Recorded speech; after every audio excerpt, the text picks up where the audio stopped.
Welcome back friends. So this is my fourth lecture on quantum mechanics, and in this lecture I will talk about the hydrogen atom spectra and Bohr model of hydrogen atom. So in the previous lectures we have discussed about two problems, black body radiation and photoelectric effect. These two problems cannot be explained by using classical mechanics, but it was seen that by using the theory of quantized energy level we can actually solve these types of problem. So at the 19th century another phenomenon that has been seen which also cannot be explained by using classical mechanics, and this phenomenon is called the hydrogen atom spectra. So before discussing how this problem has been tackled by using quantum mechanics, we should briefly discuss about the phenomenon of hydrogen atom spectra.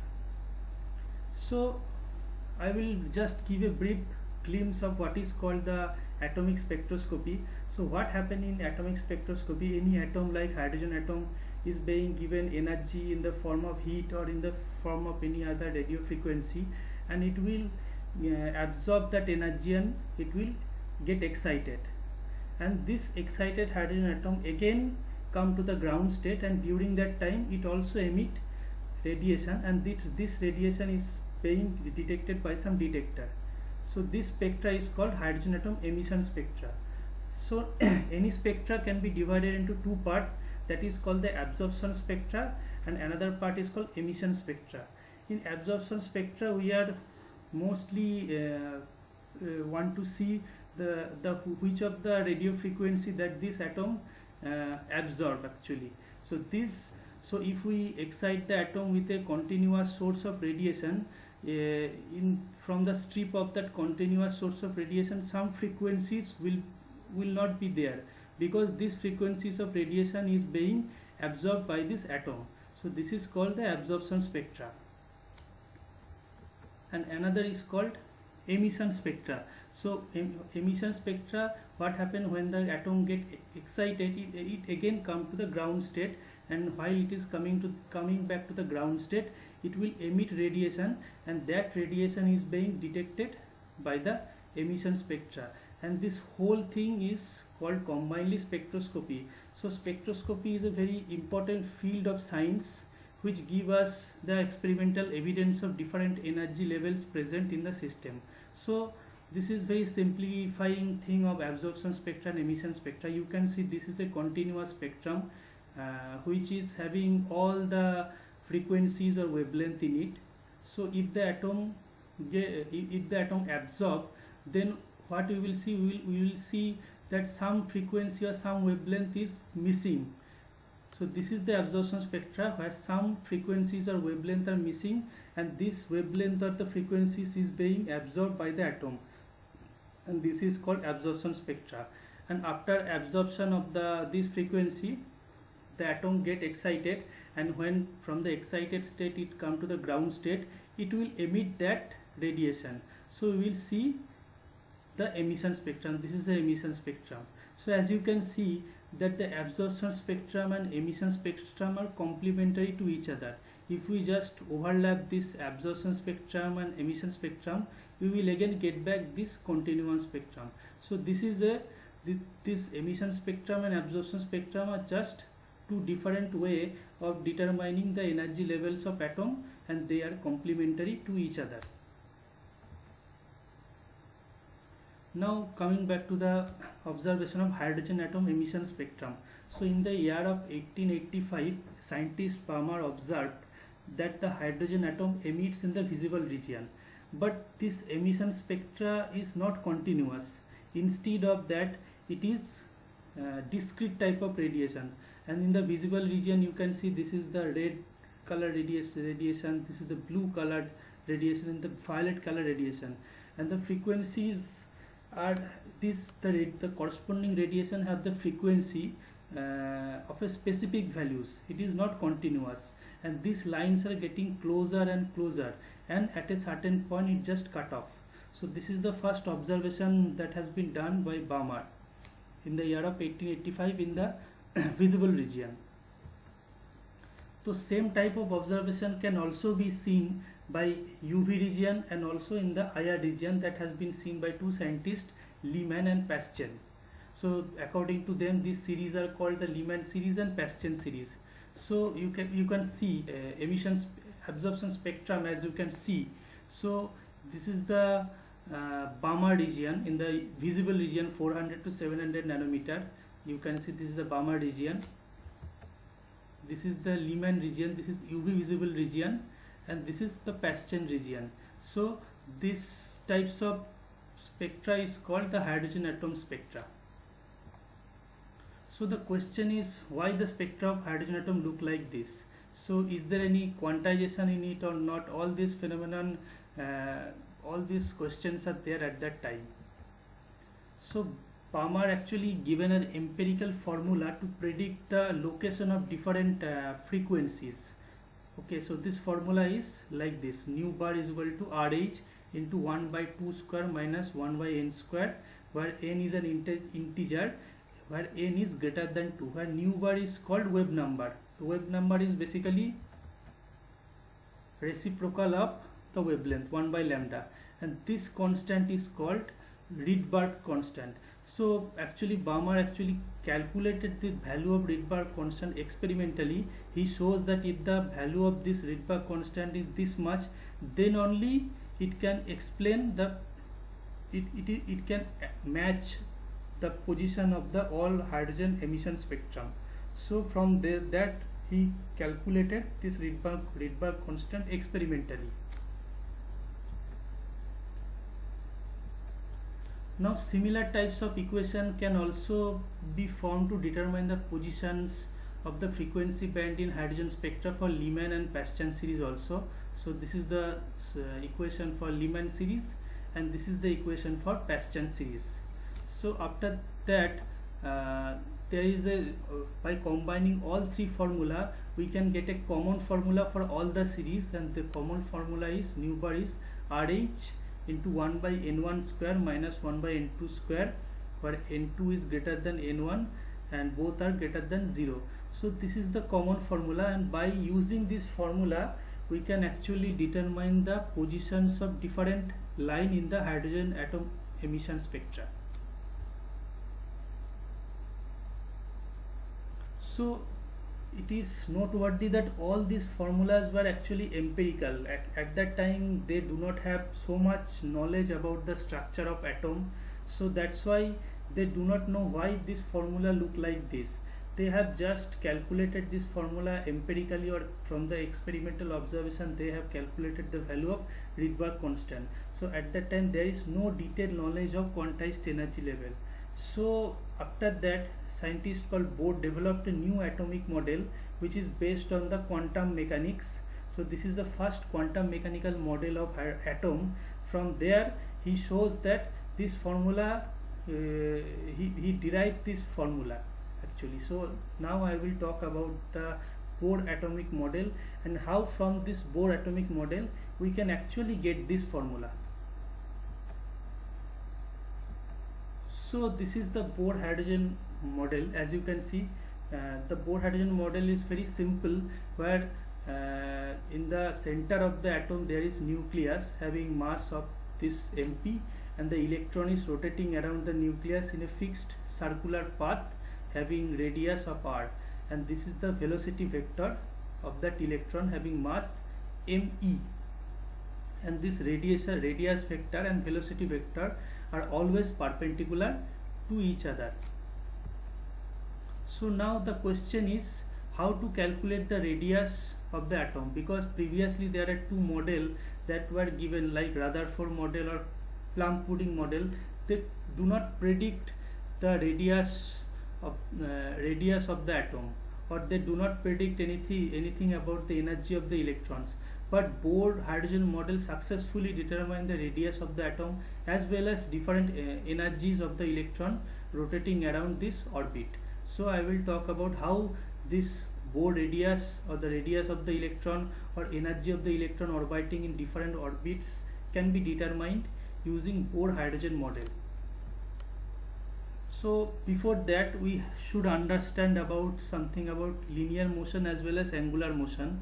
So in linear motion we already very much accustomed with linear motion, but we have very small idea about the angular motion. So but there is so much similarity between the linear motion as well as between the angular motion, so I will discuss about that similarity.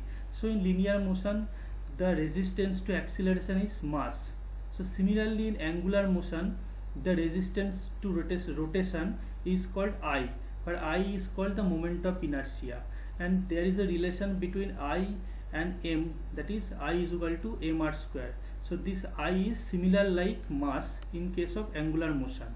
Similarly in linear motion we have linear velocity, and in angular motion we have rotational velocity. So there is a relationship between the rotational velocity as well as angular velocity, and this relationship is v is equal to omega r.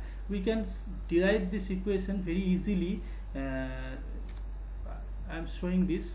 So before that we know that nu is the frequency of the rotation. Frequency of rotation means that in 1 second the electron can move nu times around the circular orbit. So this is called the frequency of the rotation. So if the length of the circumference of that orbit is 2 pi r, where r is the radius of the orbit, so the length of the circumference is 2 pi r, so the total distance travelled per second will be 2 pi r into nu. Nu is frequency. So this is exactly equal to the nothing but velocity or linear velocity, and again we know that 2 pi into nu is angular velocity. So by combining these two equations we get the equation is v is equal to 2 pi nu r or v is equal to omega r. So we can establish the equation relation between the angular velocity as well as linear velocity.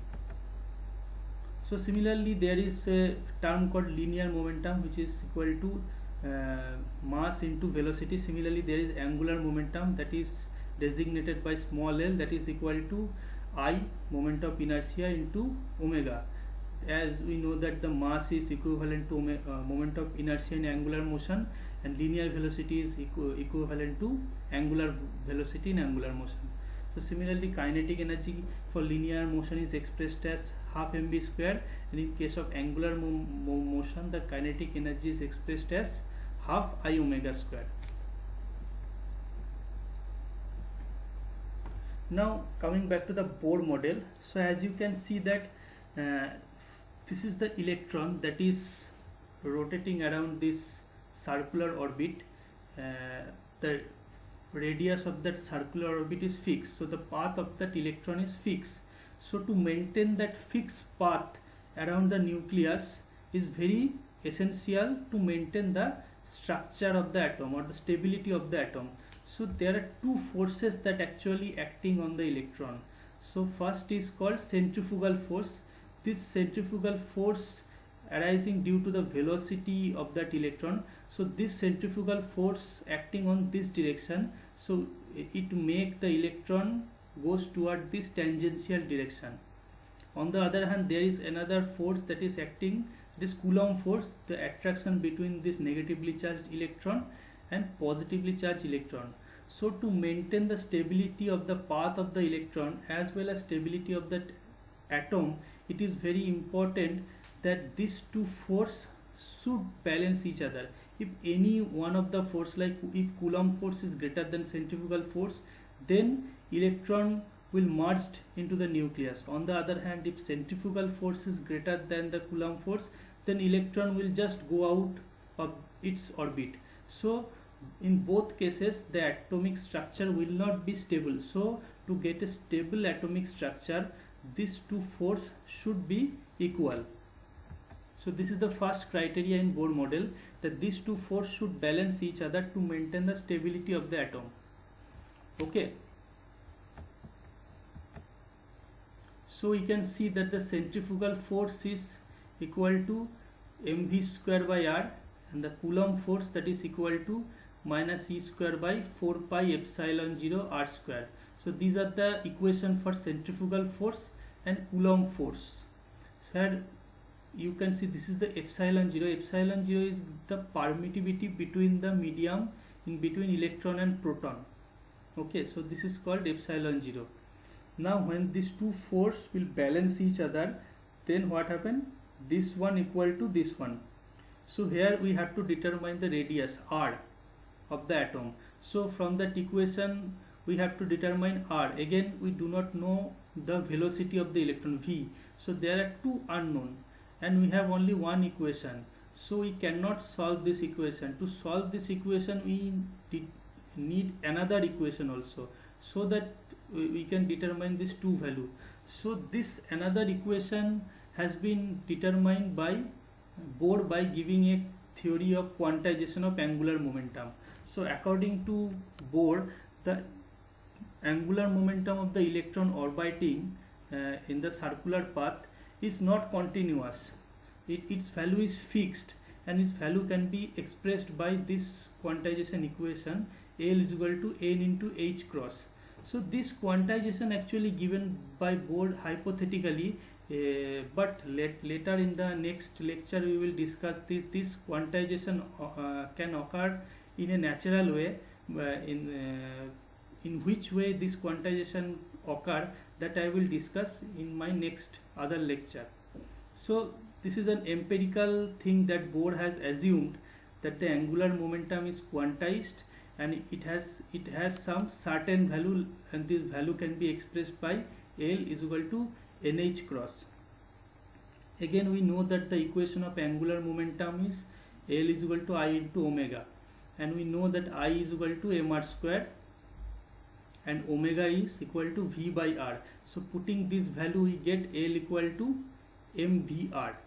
Okay, so this is the equation 1 and this is equation 2. So if we just match these two equations, we will get mvr is equal to nh cross. So v is equal to nh cross by mer, or squaring this value we get v square is equal to n square h square by me square r square. So this is equation B, and this is equation A also. So if we just compare these two equations, we get this one. So from there we can determine the radius r is equal to this term into n square. You can see that this term, the whole term is constant and it has some fixed value. So this fixed value for hydrogen atom, this fixed value is 0.529 angstrom, and for n is equal to 1, the first orbit, the radius of the first orbit for hydrogen atom is equal to 0.529 angstrom. So we can see that by using Bohr model of atom, we can actually determine the radius of hydrogen atom. So this radius is called, famously known as Bohr radius, and it is also designated by equation A0.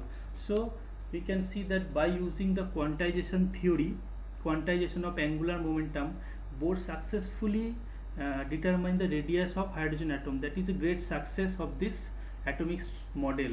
Again in the next slide I will discuss about how Bohr determined the different energy levels of electron orbiting in different orbital. So as we have discussed that the total energy of electron will be equal to kinetic energy and potential energy. Potential energy is basically occur due to that electrostatic interaction between the electron and the nucleus.